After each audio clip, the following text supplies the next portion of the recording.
YouTube channel. My name is Hannah, and in today's video I'm basically just giving a review of what we learned in our last course, which is technological skills. Basically been looking at the book of a certain book called 12 Ways Your Phone is Changing You, and we looked at how it affects your identity, your literacy, and how you become what you like. We get distracted, and how in our life it really affects us in chapter, and reading on how our own phones affect our lives, our day-to-day lives, in ways that we do not know, or ways that we have made it a habit.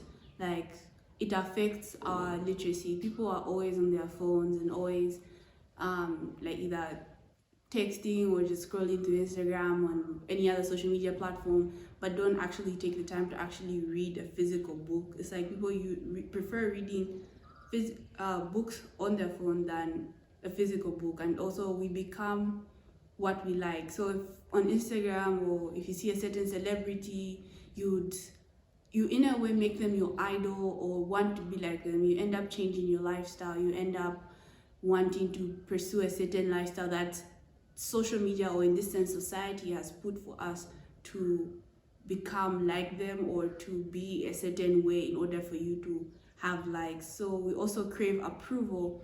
So in craving approval, we always rush to social media to look for all those likes. You post a picture, you want so many likes, you want so many followers, you want everyone to be hyping you up in your comments, or just having this life that everyone admires.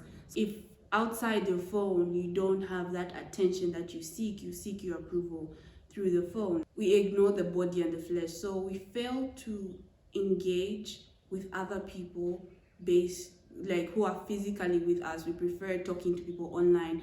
We prefer finding, that's why we have online best friends, an online boyfriend, online girlfriend, or an online friend group, but we don't actually look at the people who are around us. That's why when people are together, they're always on their phones, they rarely communicate, they find it awkward when they start talking, it's very hard for a conversation to flow.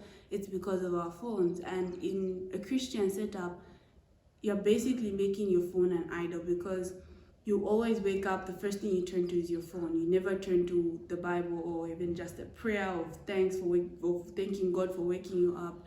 And it's one thing which, because in the Bible we are told, you shall not worship any other god apart from me, but we indirectly worship our phone instead of worshiping God.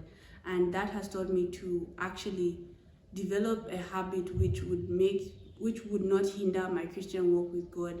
Because for me, my phone has really affected me in so many ways that even I would say my Christian walk with God has really gone down. But from these lessons that we've had of reading the book 12 Ways Your Phone is Changing You, it has really helped me understand the areas of my life that I need to work on, and that actually prevent myself from always using my phone. Another thing that we looked at in the chapter was how we are addicted to distraction. So our phones distract us in so many ways that even while we're driving, when we just hear the ding, or like some of the messages come through, or someone is calling, we're quick to prioritize it more and go to what our phones, like we immediately go to our phones and be like, oh, who's texting me or who's calling.